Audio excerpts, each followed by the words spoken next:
하나님 여호와를 사랑하고 하나님 여호와를 사랑하고 제목으로 말씀 전하겠습니다. 저희 큰 아들이 고등학교 1학년입니다. 이제 내일부터 기말고사를 봐요. 그래서 한 주 동안 지난 한 주 동안 이 시험과 관련된 에피소드가 이렇게 많이 있었습니다. 그 중에 이렇게 두 가지를 조금 소개해 드리려고 하는데요. 월요일에 이제 큰 아이가 학원을 갔다 오더니만 이제 하는 말이 이번 주일 교회를 못 가겠대요. 학원의 보충 수업이 이제 시험 직전에 보충 수업이 이 주일 오전에 잡혔다는 겁니다. 그래서 이렇게 듣다가 학원을 가지 말라고 했어요. 그러니까 이제 아이가 그러면 그 수업 이렇게 시험 못 봐도 좋냐, 버려도 되냐 이렇게 하더라고요. 그러니까 자기 딴에도 부담이 되니까 그러는 거예요. 그래서 제가 시험 잘 봐서 성적 이렇게 잘 받아서 좋은 대학 가는 것보다 하나님 잘 믿는 게 더 중요하지 않냐고. 너 지금 이 시험이 한 번이 아니라 그러잖아요. 이제 2학기 때도 그러고 2학년이 되고 고3이 되면 더 심해질 텐데 안 될 것 같아서 좀 제가 강하게 얘기했어요. 그리고 저도 지금 사실은 좀 마음이 쫄렸죠. 얘가 어쨌든 이걸 어떻게 받아들일지 모르니까.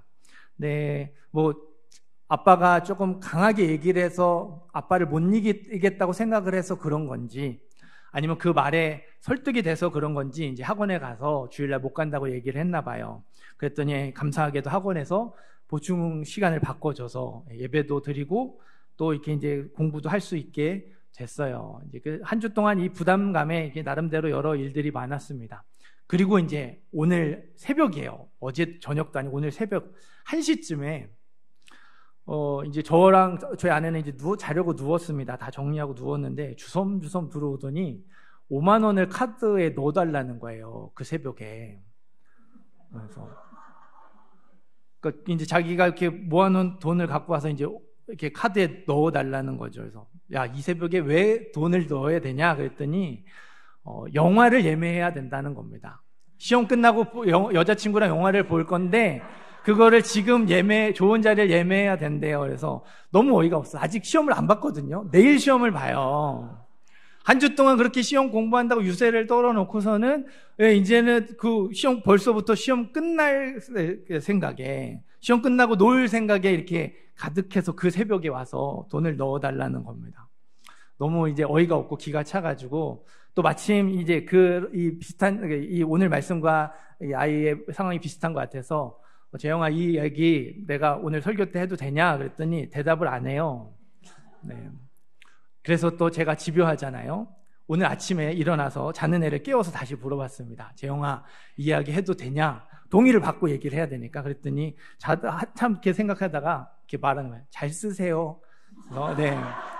저희 아들의 허락을 받고 이야기를 합니다. 네. 그러니까 부담이 있어요. 시험을 잘 봐야 된다. 뭔가 책임이 있으니까 하지만 또 한편으로는 이게 빨리 끝나기만을 기다리면서 그 꿈에 부풀어서 또 계획을 세우는 저희 아들의 모습을 볼 수 있는데요. 오늘 말씀의 요단 동편 지파가 그랬어요. 책임이 끝나기만을 이렇게 손꼽아서 기다리고 있었습니다. 우리 3절, 4절 한 번 더 읽어볼까요? 3절과 4절 말씀 읽습니다. 오늘까지 날이 오래도록 너희가 너희 형제를 떠나지 아니하고 오직 너희의 하나님 여호와께서 명령하신 그 책임을 지키도다. 이제는 너희의 하나님 여호와께서 이미 말씀하신 대로 너희 형제에게 안식을 주셨으니 그런즉 이제 너희는 여호와의 종 모세가 요단 저쪽에서 너희에게 준 소유지로 가서 너희의 장막으로 돌아가되. 아멘. 가나안 땅을 차지하기 위한 전쟁이 끝났어요. 지파별로 제비를 뽑아서 땅을 나누어 가졌습니다. 레위인이 살 성읍과 도피성을 정했어요. 이제 이게 우리가 여호수아 1장부터 22장 오늘까지 이렇게 쭉 살펴본 내용이죠. 여기까지 5년이 흘렀습니다. 1장에서 22장 오는데 5년 걸렸어요. 5년 동안 요단 동편 지파들이 약속을 잘 지켰죠. 책임을 다했습니다. 이제 드디어 집으로 돌아갈 수 있게 되었어요. 요단 지파들이 무슨 약속을 했고 어떤 책임을 지기로 했는지, 왜 5년 동안 집에를 못 갔는지 궁금해하시는 분들을 위해서 민수기 말씀을 읽어보겠습니다. 민수기 32장 16절에서 18절인데요. 우리 화면을 띄워주세요. 자, 읽겠습니다. 그들이 모세에게 가까이 나와 이르되 우리가 이곳에 우리 가축을 위하여 우리를 짓고 우리 어린아이들을 위하여 성읍을 건축하고 이 땅에 원주민이 있으므로 우리 어린아이들을 그 견고한 성읍에 거주하게 한 후에 우리는 무장하고 이스라엘 자손을 그곳으로 인도하기까지 그들의 앞에서 가고 이스라엘 자손이 각기 기업을 받기까지 우리 집으로 돌아오지 아니하겠사오며. 아멘. 르우벤 지파, 갓 지파, 므낫세 지파 절반이 요단 동편 지파예요. 두 지파 절반이 가나안 땅에 들어가지 않게 해달라고 합니다. 가나안 땅에 안 가고 여기에 살게 해주세요. 요단 동쪽 길르앗 땅에 정착하게 해주세요. 요청을 합니다. 모세가 안 된다고 거절을 해요. 요단 동편 지파들이 다시 요청합니다. 요청한 말이 우리가 읽은 민수기 32장 16절에서 18절 말씀인 거예요. 그냥 가지 않겠다는 말이 아니에요. 우리가 무장하고 전쟁의 선봉, 맨 앞에서 싸우겠습니다. 전쟁이 끝날 때까지 다시 돌아오지 않겠습니다. 그러니 제발 허락해 주세요. 이 땅을 가지고 여기에 사는 거 허락해 주세요. 요청했어요. 하나님이 너희가 이렇게 해야지 된다. 그러면 내가 허락해 줄게 조건을 거신 게 아니에요. 요단 동편 지파들이 므낫세 지파 절반, 르우벤 지파, 갓 지파 이 사람들이 먼저 조건을 걸었어요. 우리가 이렇게 할게요. 땅 주세요. 땅 주시면 우리가 이렇게 할게요. 서원을 하는 거예요. 민수기 32장 22절, 23절도 같이 읽겠습니다. 그 땅이 여호와 앞에 복종하게 하시기까지 싸우면 여호와 앞에서나 이스라엘 앞에서나 무죄하여 돌아오겠고 이 땅은 여호와 앞에서 너희의 소유가 되리라마는 너희가 만일 그같이 아니하면 여호와께 범죄함이니 너희 죄가 반드시 너희를 찾아낼 줄 알라. 아멘. 요 23절은 잠깐만 띄워주시고요. 네. 므낫세 지파 절반, 르우벤 지파, 갓 지파가 우리가 전쟁의 앞에서 선봉에서 싸우겠습니다. 전쟁이 끝날 때까지 돌아오지 않겠습니다. 서원을 했죠. 모세가 다짐을 하는 거예요. 너희가 그렇게 서원하기로 했지? 꼭 지켜야 돼. 약속을 잘 지키면 너희 죄가 없을 거야. 그러나 약속을 안 지키면, 조금이라도 그 약속을 어기면 그건 너희의 잘못이고 너희의 죄야. 너희의 죄 때문에 너희 모두가 벌을 받을 거야. 모세가 신신당부해요. 그러면서 저 23절, 너희 죄가 반드시 너희를 찾아낼 줄 알라. 절대로 어길 생각을 하지 못하도록 무시무시한 경고까지 남겼어요. 안 지키면, 너희가 말했잖아, 너희가 서원했잖아, 안 지키면 그 죄가 반드시 너희를 찾아가고 반드시 죄값을 치를 거야. 경고했어요. 다시 오늘 말씀으로 돌아올게요. 우리 3절을 한 번 더 읽어볼게요. 3절 말씀 한 번 더 읽습니다. 오늘까지 날이 오래도록 너희가 너희 형제를 떠나지 아니하고 오직 너희의 하나님 여호와께서 명령하신 그 책임을 지키도다. 아멘. 요단 동편 지파들이 5년 동안 집에도 못 가고 죽어라 싸운 이유를 아시겠죠? 싸우고 싶지 않아도 전쟁터 맨 앞에서 싸워야 했어요. 가족들 생각에 집에 돌아가고 싶어도 집에 갈 수 없었습니다. 서원을 했거든요. 서원을 지키지 않으면 그 죄가 고스란히 나에게 돌아오고 우리 가족에게 돌아오기 때문에 못 가는 거예요. 죽도록 충성해야 하는 거죠. 그리고 드디어 오늘 서원이 끝났어요. 약속을 잘 지켰죠? 책임을 다 했습니다. 이제 자유예요. 마음은 가볍게, 양손은 무겁게 엄청나게 많은 전리품을 가지고 집으로 돌아갑니다. 요단 동쪽 길르앗 땅으로 출발을 해요. 우리 10절 말씀도 읽습니다. 르우벤 자손과 므낫세 반 지파가 가나안 땅 요단 언덕가에 이르자 거기서 요단가에 제단을 쌓았는데 보기에 큰 제단이었더라. 아멘. 요단 동편 지파들이 돌아가는 길에 큰 제단을 세웠어요. 가나안 땅 요단 언덕가에 세웠다고 하죠. 요단강을 건너가서 제단을 세운 게 아니고요. 요단강을 건너가기 전에 제단을 세웠어요. 멀리서도 보일 정도로 크게 세운 다음에 요단강을 건너간 거예요. 룰루랄라 집으로 돌아갔죠. 소식을 들은 가나안 땅 10지파가요 난리가 나요. 당장 군대를 소집해서 쳐들어가야 한다면서 성막 제단이 있는 곳 실로에 모였습니다. 성막 제단이 실로에 있어요. 하나님께 제사를 드리는 제단이 버젓이 실로에 있습니다. 그런데 요단 동편 지파들이 돌아가는 길에 또 다른 제단을 세웠잖아요. 크게 세웠잖아요. 어떤 생각이 들겠어요? 요단 동편 지파들이 우상 숭배에 빠졌구나 생각이 들거나, 요단 동편 지파들이 여기를 성막으로 하지 않고 거기에다가 조금 더 가까운 곳에다 성막을 만들었구나 생각할 수밖에 없겠죠. 요단 동편 지파들도 이런 오해를 살 수 있다는 걸 알았어요. 알면서도 큰 제단을 쌓았어요. 왜 그랬을까요? 그게 여호수아 22장 뒤쪽에 나와요. 25절, 26절, 27절입니다. 25절부터 27절까지 함께 읽겠습니다. 너희 루벤 자손 갓 자손아, 여호와께서 우리와 너희 사이에 요단으로 경계를 삼으셨나니 너희는 여호와께 받을 분깃이 없느니라 하여 너희의 자손이 우리 자손에게 여호와 경외하기를 그치게 할까 하여 우리가 말하기를 우리가 이제 한 제단 쌓기를 준비하자 하였노니 이는 번제를 위함도 아니요 다른 제사를 위함도 아니라 우리가 여호와 앞에서 우리의 번제와 우리의 다른 제사와 우리의 화목제로 섬기는 것을 우리와 너희 사이와 우리의 후대 사이의 증거가 되게 할 뿐으로서 너희 자손들이 후일에 우리 자손들에게 이르기를 너희는 여호와께 받을 분깃이 없다 하지 못하게 하려 함이라. 아멘.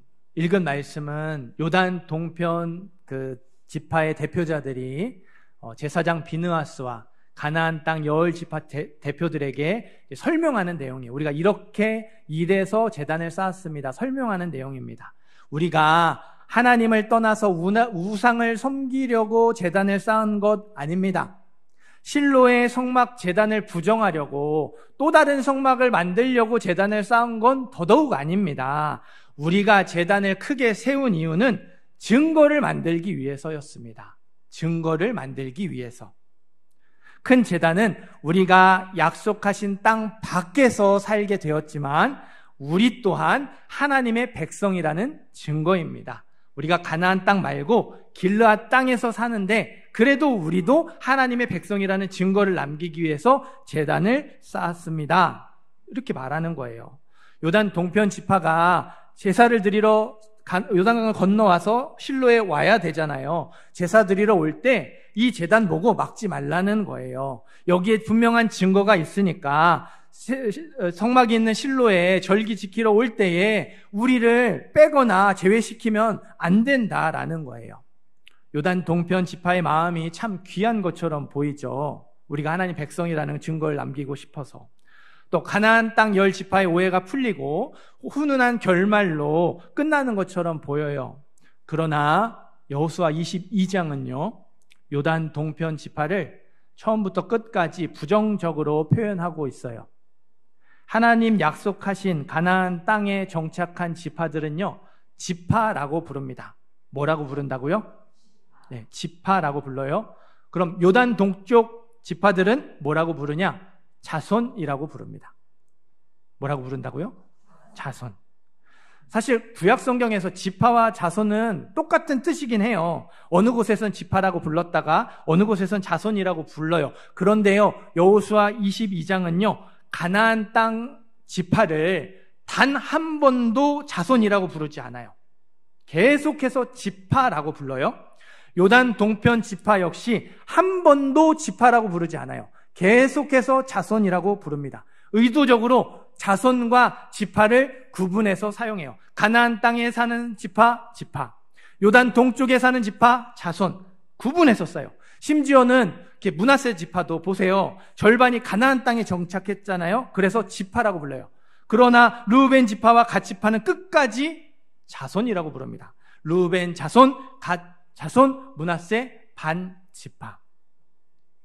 성경이 요단 동편 지파들을 왜 부정적으로 표현을 했을까요?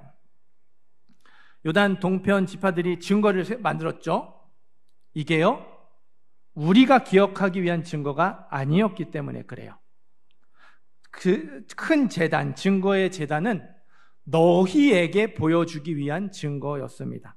그래서 요단강을 건너가서 제단을 세우는 게 아니고요, 요단강을 건너가기 전에 제단을 세웠죠. 요단 동편에 자기들이 살고 있는 땅에 제단을 세우는 게 아니고요, 요단 서편에 제단을 세웠습니다.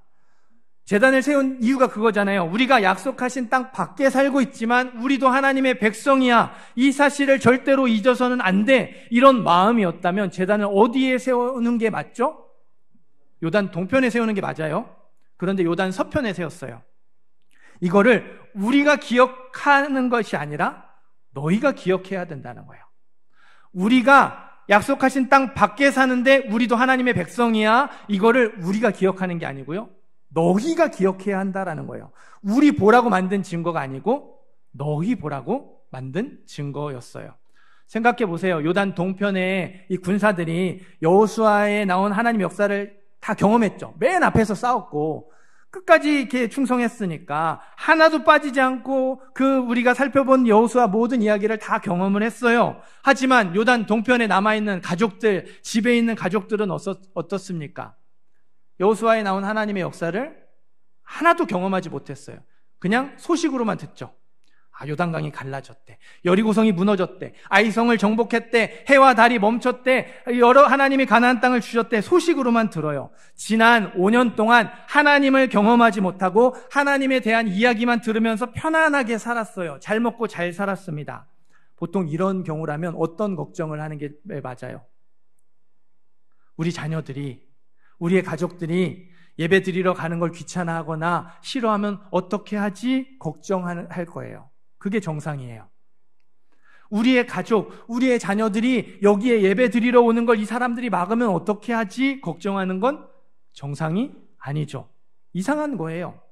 이런 걱정이 무의미한 게요. 요단 동편 지파들이 가서 가족들 데리고 제사 드려야 될 때마다 와요. 절기 때마다 빠지지 않고 온다고 생각해 보세요. 꼬박꼬박 성막이 있는 실로에 찾아옵니다. 그런데도 가나안 땅 지파들이 너희 약속의 땅 밖에 살고 있으니까 하나님의 백성 아니야 하겠어요? 아니죠. 아주 긴 세월이 흘릴지라도요. 매해, 매달 계속 제사 드리러 오는데 이번에도 또 왔구나. 참 대단하다 하지. 너희는 약속의 땅에 살지도 않는데 왜 왔냐 맞겠습니까? 쓸데없는 걱정이에요. 요단 동편 지파들이 계속해서 성막 제단을 찾아오면 되는 거죠. 계속해서 성막 제단을 찾아오면 이 증거의 제단이 굳이 필요 없어요. 쌓을 이유가 없습니다. 왜 쌓았을까요? 요단 동편 지파 군사들부터, 이 하나님의 역사를 경험한 이 사람들부터 매번 찾아올 자신이 없는 거예요. 매번 찾아올 생각이 없으니까 이런 걱정을 하는 거죠.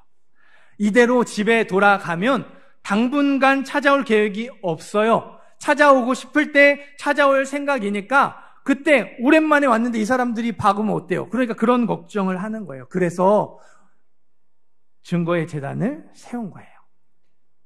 참 아이러니하게도요. 요단 동편 지파들에게 필요했던 게 증거였어요. 너희에게 보여주기 위한 증거 말고 우리가 기억하기 위한 증거가 필요했어요. 하나님께 제사 드리려면 요단강을 건너가야 됩니다. 성막 제단, 실로를 찾아가야 하는 불편함이 있어요. 우리로 치면 교회가 너무 멀어요. 여기도 우리 교회 멀리서 오시는 분들 계시잖아요. 교회가 너무너무 멀리 있는 거예요. 교회 올 때마다 그 먼 거리를 와야 하는 불편함이 있어요. 거기다가 가기 싫어하고 귀찮은 가족들을 하나하나 설득해서 데리고 와야 하는 어려움이 있죠. 5년 동안 그냥 그 소식을 듣고 편하게 살았으니까 안 오고 싶을 거예요. 설득해서 데리고 와야 하는 어려움이 있어요. 멀리서 와야 하는 불편함을 무릅써야 하고요. 하나하나 설득해야 하는 어려움이 있어요. 그 불편함을 무릅쓰고 어려움을 이겨내야 하는 증거가 필요했어요. 우리를 막으면 안 돼. 보여주기 위한 증거가 필요한 게 아니고요. 우리가 꼭 가야만 해. 기억하기 위한 증거가 필요했죠.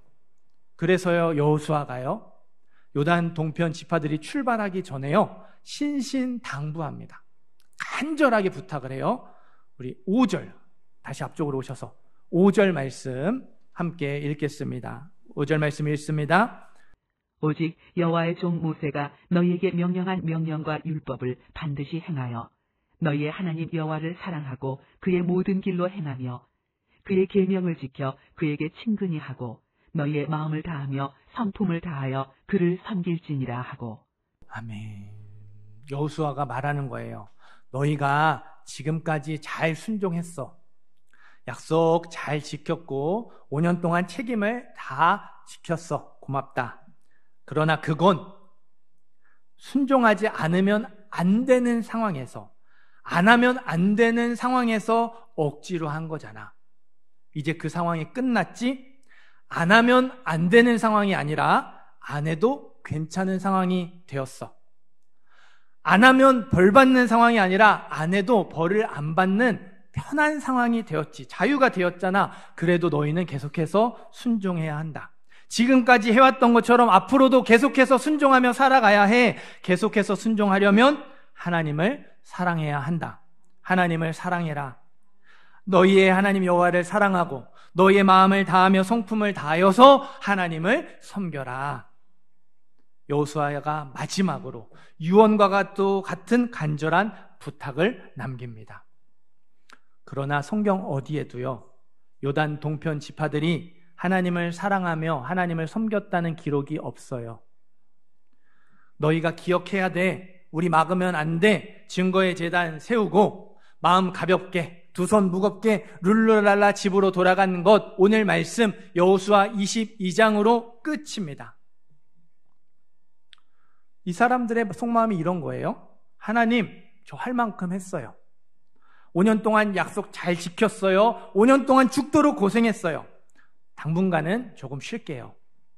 당분간은 조금 즐기고 조금만 하고 싶은 것 하고 조금만 내 맘대로 살아볼게요.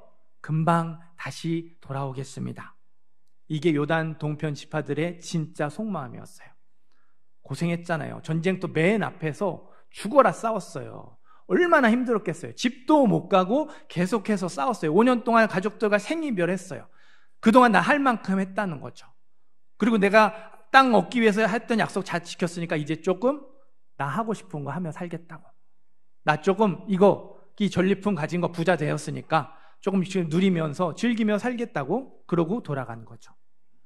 그래서일까요? 여호수아 다음이 사사기죠. 사사기를 자세히 읽어보세요.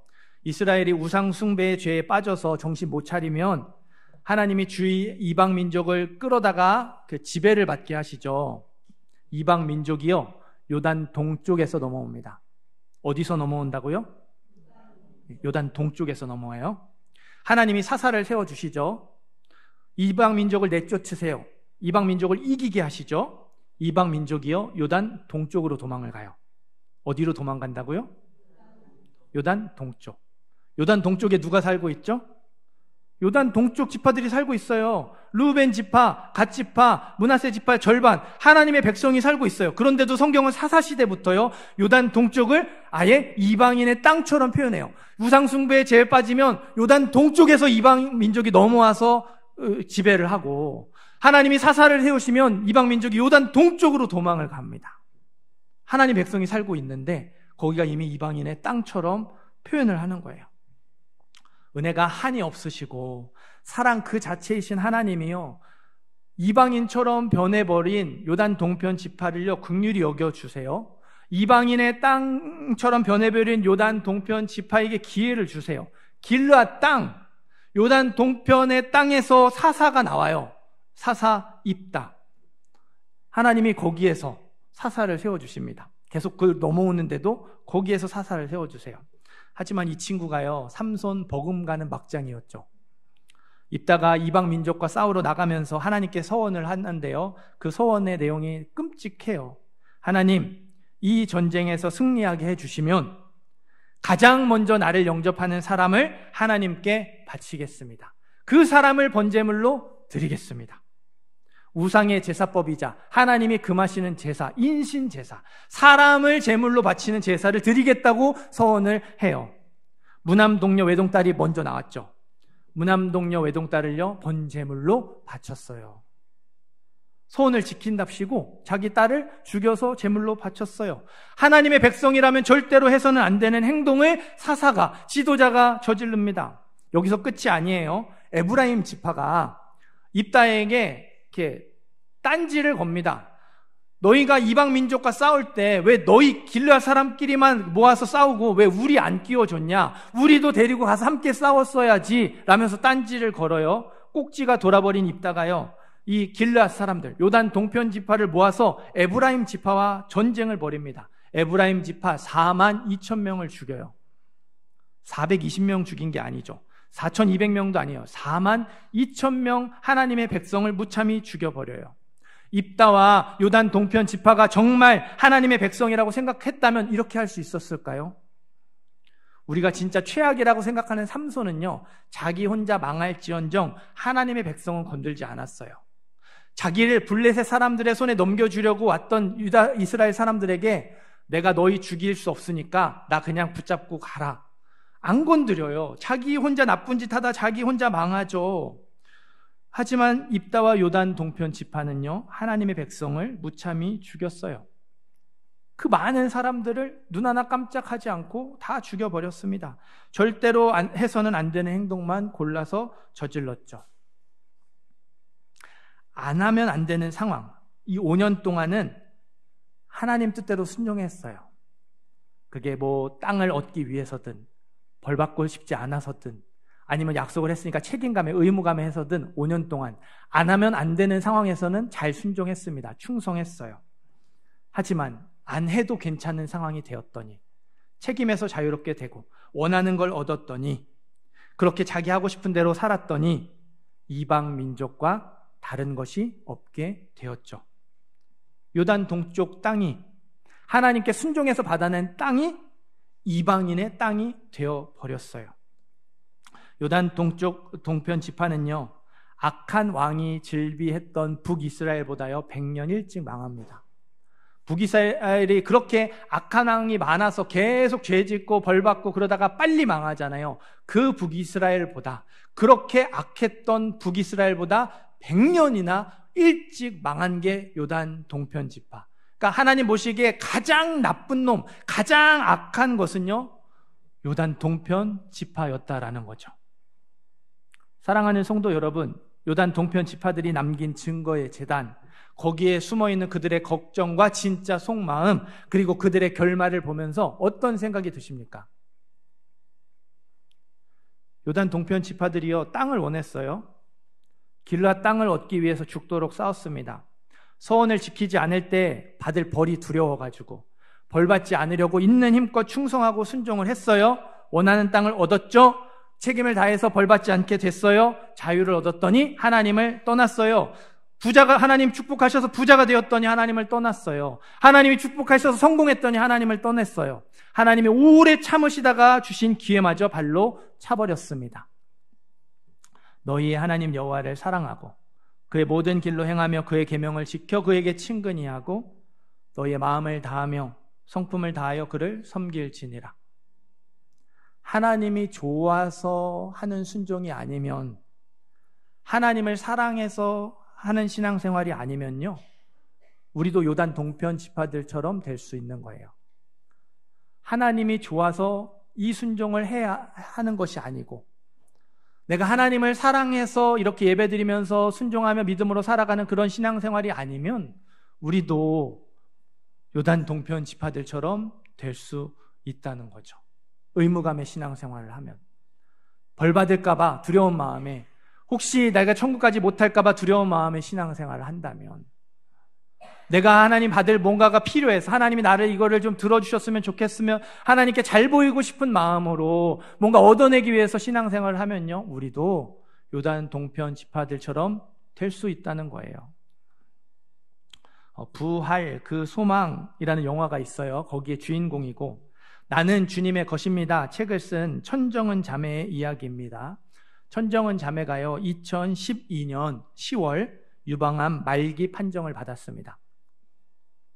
작년 11월, 10년이 훌쩍 넘었는데 아직까지도 지금 이렇게 살아있는 거예요.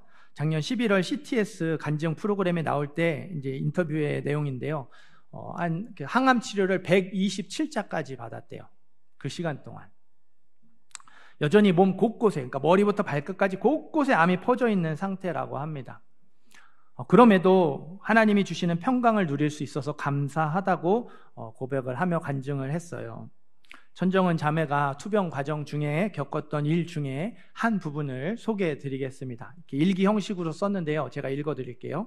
2018년 1월, 그러니까 2012년에 유방암 말기 판정을 받고 한 5, 6년 이제 항암의 과정을 거친 거예요. 2018년 1월 항암 부작용으로 식도가 녹아서 보름 동안 아무것도 먹지 못했다.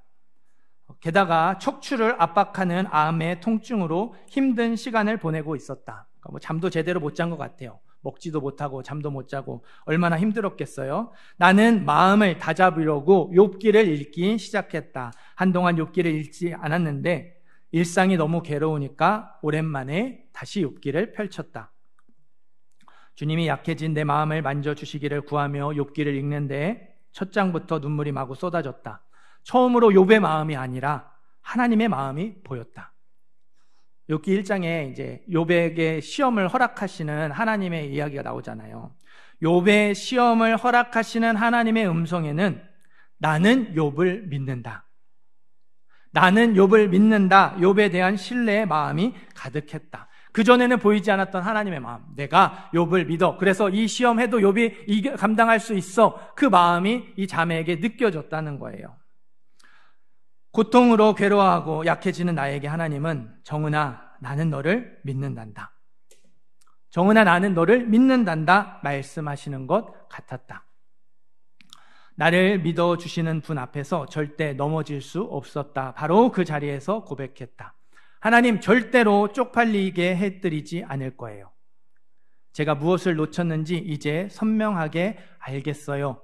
이보다 더 아프고 괴로워도 괜찮습니다. 하나님이 저를 이렇게나 신뢰해 주시는데, 내 영혼이 하나님 품 안에서 이렇게 안전한데 절대로 지지 않을 거예요. 아프다고 징징거리지 않겠습니다. 절대 약해지지 않겠습니다.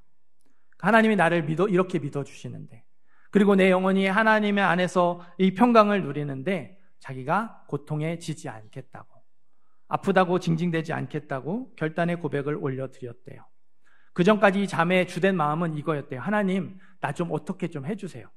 너무 아프니까 고쳐주시든 아니면 이 고통을 끝내서 데려가 주시든 이걸 좀 어떻게 해달라는 마음이 너무너무 컸대요. 근데 이 일 계기로 하나님이 나를 믿어주신다라는 걸 깨달으니까, 나를 믿어주시는 분 앞에서 싸우겠다 마음이 생기니까 없던 에너지가, 없던 힘이 솟아났대요.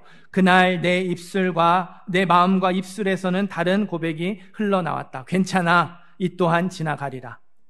고통이 지나간 후 일상이 이어지든지 주님 옆에 있게 되든지 둘 중 하나의 결론만 있을 뿐이야. 주님 정말 감사합니다. 그러니까 이 또 고통을 견디게 하셔서 지나가고 또 그냥 살아가게 하는 것도 감사한 것이고, 또 이 고통 속에서 또 생명이 끝나고 하나님 품 안에 안기는 것도 그것도 감사한 것이고, 어쨌든 나는 하나님의 은혜 가운데 살아가니까 감사하다라고 고백을 남겼어요. 저와 여러분이 믿는 하나님과 이 자매가 믿는 하나님이 다른 분이 아니죠? 그렇다면 이 자매가 경험했던 감정과 그 마음을 우리도 경험할 수 있다는 거예요. 그런데 왜 우리가 그걸 경험하지 못할까요? 왜 우리가 그런 마음을 품지 못할까요? 나는 너를 믿는다. 나는 너를 믿어. 욥에게 말씀하시고 천정은 자매에게 말씀하셨던 하나님이 이 시간 저와 여러분에게도 똑같이 말씀하세요. 내가 너를 사랑한다. 내가 너를 믿는다. 내가 너를 사랑한다. 내가 너를 믿는다. 잘 할 거라고 믿어 말씀하세요. 그리고 요단 동편 지파에게 요구하셨던 것처럼 똑같이 요구하세요. 너희의 하나님 여호와를 사랑하고 그의 모든 길로 행하며 그의 계명을 지켜 그에게 친근히 하고 너희의 마음을 다하며 성품을 다하여 하나님을 섬길지니라.